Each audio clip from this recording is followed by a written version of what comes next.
See, I've never done this before, but it's a lot like when I use the angle grinder with the sanding pad to shape metal and wood, so I'm hoping that I'll be capable of doing that. Use the angle grinder on it. It would just, it'll just disappear.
What's going on right now, Evan? This is our first stop. We've got the 50 cal, and this prop place we're at right now is, I think, one of two places in town that specialize in these guns, and these are the only ones that had said they were willing to talk about modifying them. So we're here to have our first conversation about this gun. We've now got the gun, and we're taking it to some people who are experts with this gun. They're armorers, which means they're trained on the gun, and they're gunsmiths, which means that they are legally allowed to make modifications to a gun. This is exciting because we're gonna figure out, we're gonna tell them all the stuff we want to do, and we're gonna start hearing some informed opinions about how to do it and whether it can be done or not. These heavy ass barrels. Looking for Brian? Yeah. Next one over. Looking for Brian?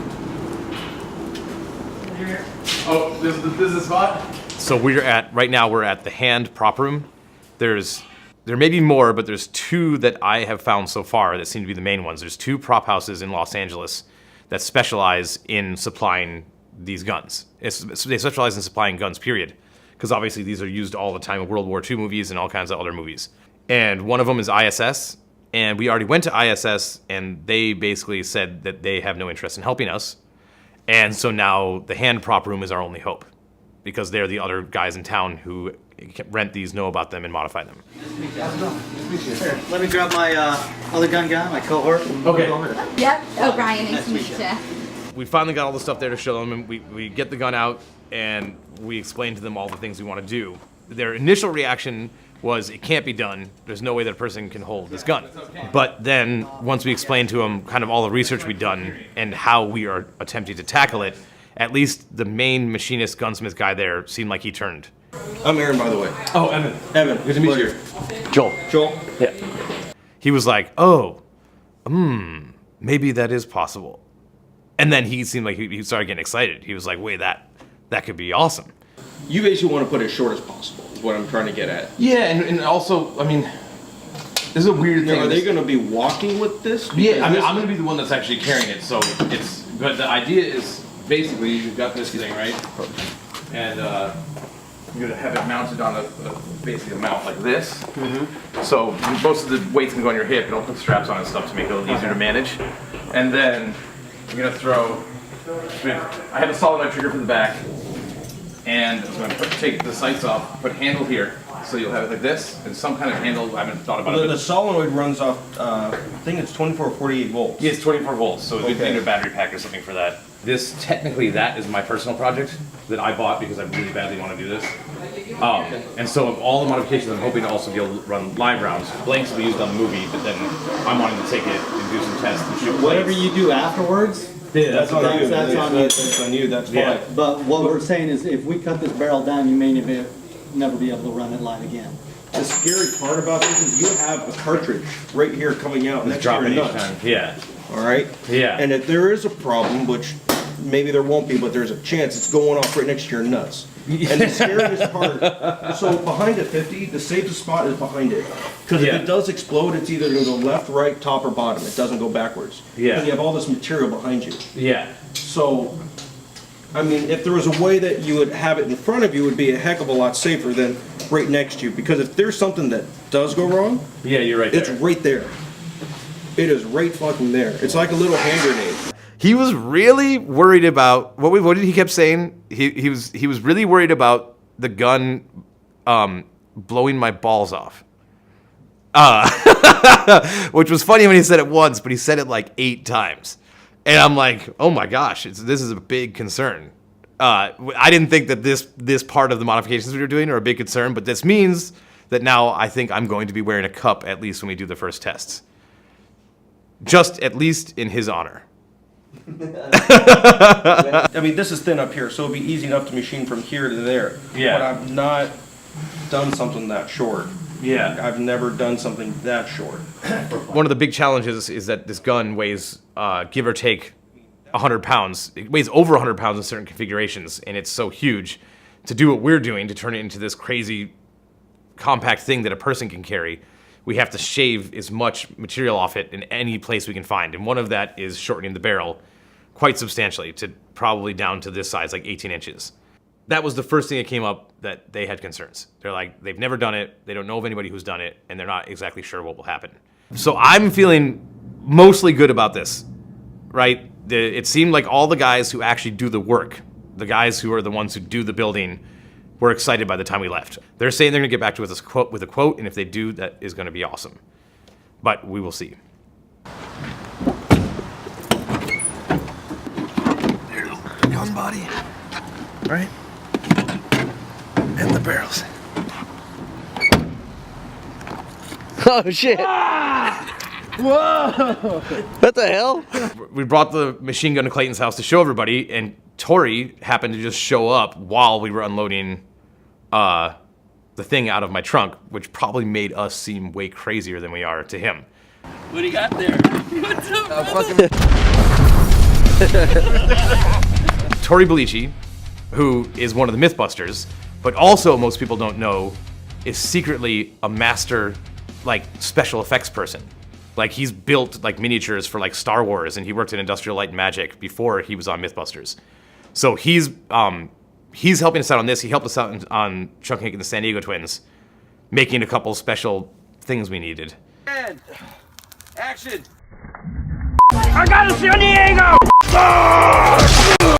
And hopefully he's gonna help out on this one too. There's a lot of shade. This seems so shady.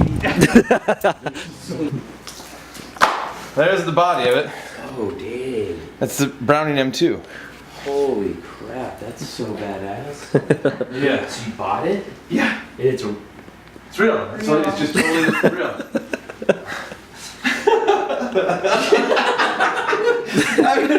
I've been really, I've been dreaming of this day for a long time.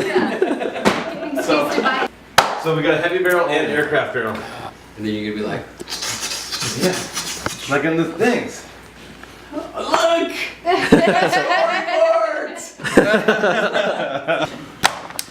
There you go.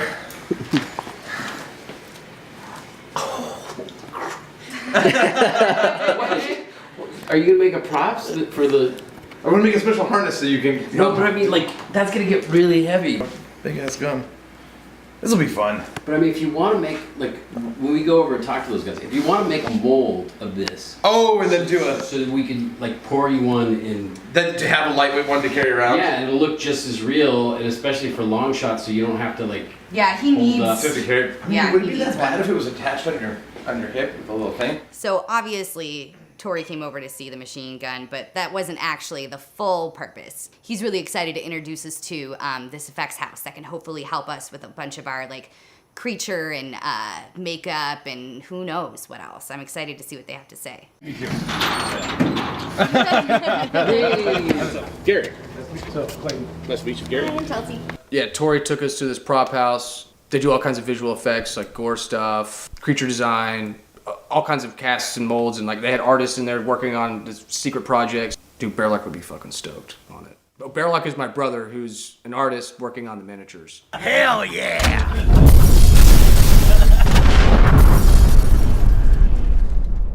Oh, the miniature process is going great. We've been communicating over FaceTime, so at first it was kind of difficult to figure out the layout of everything and how we wanted to design the hell sequence. This is something not being done out of my desire to do it. It's just pragmatic. Because Justin, who's doing the miniatures of the sets in Hell, we can't figure out any way to communicate the geometry of the layout of each space. So I can't sculpt at all, but I'm trying to just make a 3D object that I can talk them through and be like, oh, it's this basically, but better. And the wall comes up here, and then this is here. Because we've been trying to do it through drawings, and I can't draw either, and that was really hard. Explain again what the middle part is. Yeah. So that's the part. That's kind of why we were doing this. So this middle part, see these? Yeah. These are What like those cliff are? walls. That's like that shit you drew where the erosion eroded it away, and made little different sized cliffs that are staggered like that. I see. Because when you're going through it, wait here, I'm gonna flip you upside down. I think it's the only way I can do it. When you're going through it. Oh, okay. Okay. Gotcha.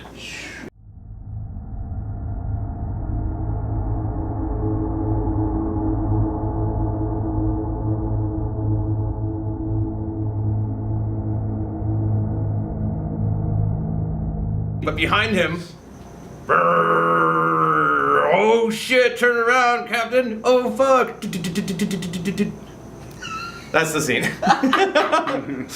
Now that we have figured out that he's going to come out here and work in the warehouse space with us, he's just working on pretty much just the mock-up examples of the sets that we're going to build. So by the time he gets here, we know the materials, what works, what doesn't work, and we can all just hammer it out. Why was I FaceTiming with Justin with my shirt off? Well, a couple reasons. Because I wanted to be a bro. And the other reason is that I always see Clayton, when we're here working, Clayton will be playing Battlefield at the end of the day with Justin on FaceTime. And Justin's always naked. Or at least his shirt's off, but he looks like he's naked. And he's a large man. And I think it's awesome. And so then he was naked in FaceTime, and I didn't want to just have my shirt on and be like, you're not supposed to be naked on FaceTime. You could have a compilation of people trying to cock this gun. You should. That would be funny. You should do Okay, that. wait, Neely, actually try. I am. Last try. Try it. Okay. Try it, honey. Holy crap.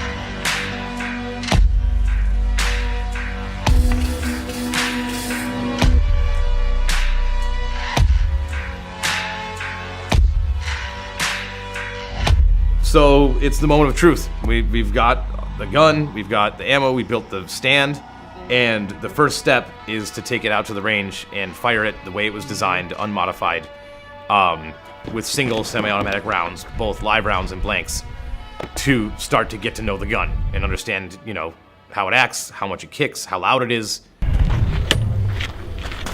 And none of us have ever fired a 50 cal machine gun, obviously. So I don't know, it's exciting, and I'm also a little bit worried because I don't know how crazy the gun's gonna be. Today is the day, finally. And after all of the fuss and worry about this gun, instead of just being excited, I also am scared, but we're not doing anything crazy. We're just shooting the gun the way it was intended to be shot. This gun can kill people on accident from like 3 to 5 miles away.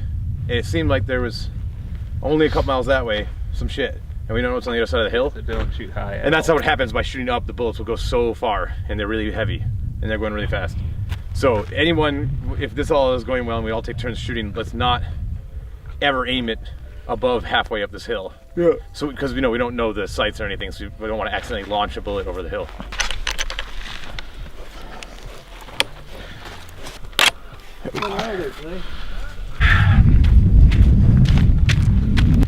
So there's the notches. We just take a guess, and then we check it, right? All right, so go in another like 2 clicks. Wait, there. Let's try that. Needs a little more, maybe another 4. I want to not be able to get it in there. Oh, done. Okay, one more click in. Here, wait, hold on. Okay. Oh, back one. Those 2. There. Okay. That is not going. That's going. There you go. All right. These are the blanks that Nathan gave us. They came with the gun. They're old military ones, so they got like light corrosion on them. So we gotta clean them so they don't gum the gun up. We don't have the links yet to link the bullets together, so everything's gonna be single load today. You have to just put one in, and cock it, and fire it. But we have our blanks first.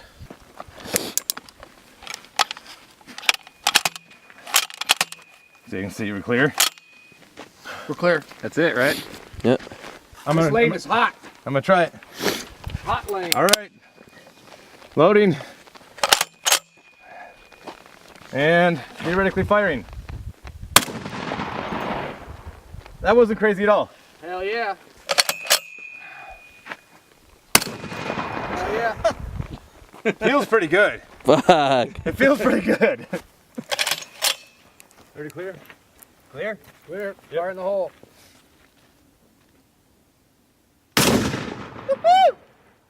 There's nothing scary about running that gun with blanks on your body. No. Oh, it's not even that loud. Child's play. Feels, you get a little bit forward here, you start to feel shockwave. It feels good. Yeah. Yeah. There's It's like nothing a base scary hit. about Yeah, that. it- Let's put a live round on this bitch. Break. All right. Okay. All right. All right. We got a hot round here, fellas. Check your sights. I really want to go behind it now. To me, it looks like it's aimed a little to the left and a little above that can, but we'll see. All right, everyone clear? Yep. Yeah. Firing.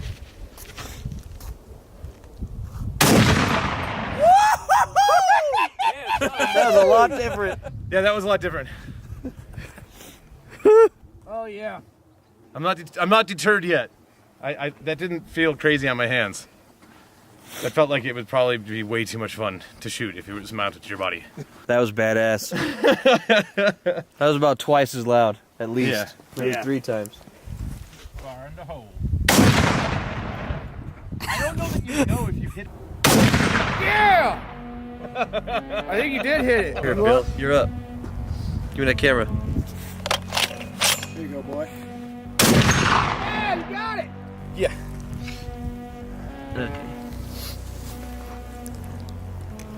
There you go. All right. So it doesn't matter.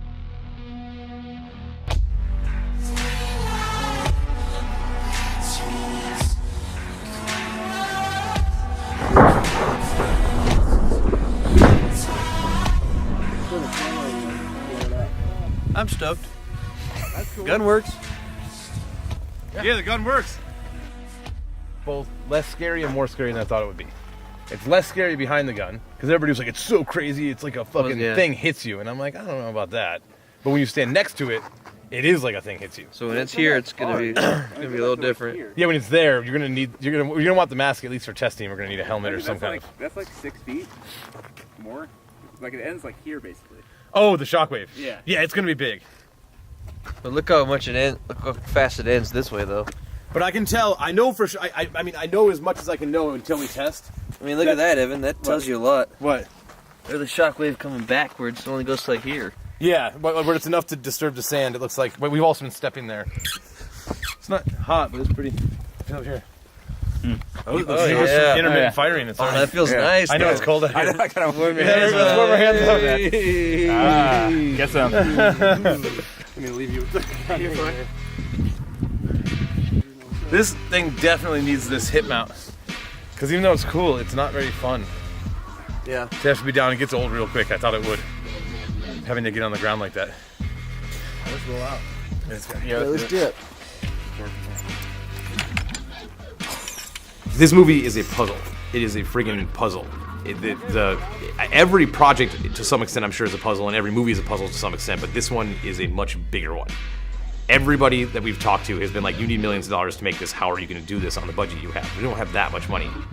We have to find a way to do all these things, and if we make one wrong decision and blow a third of our budget doing a big effect sequence or something and have to do it again, we're kind of done for.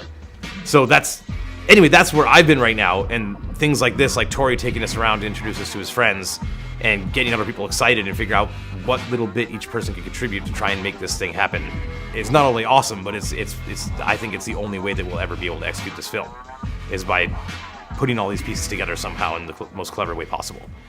All right, firing.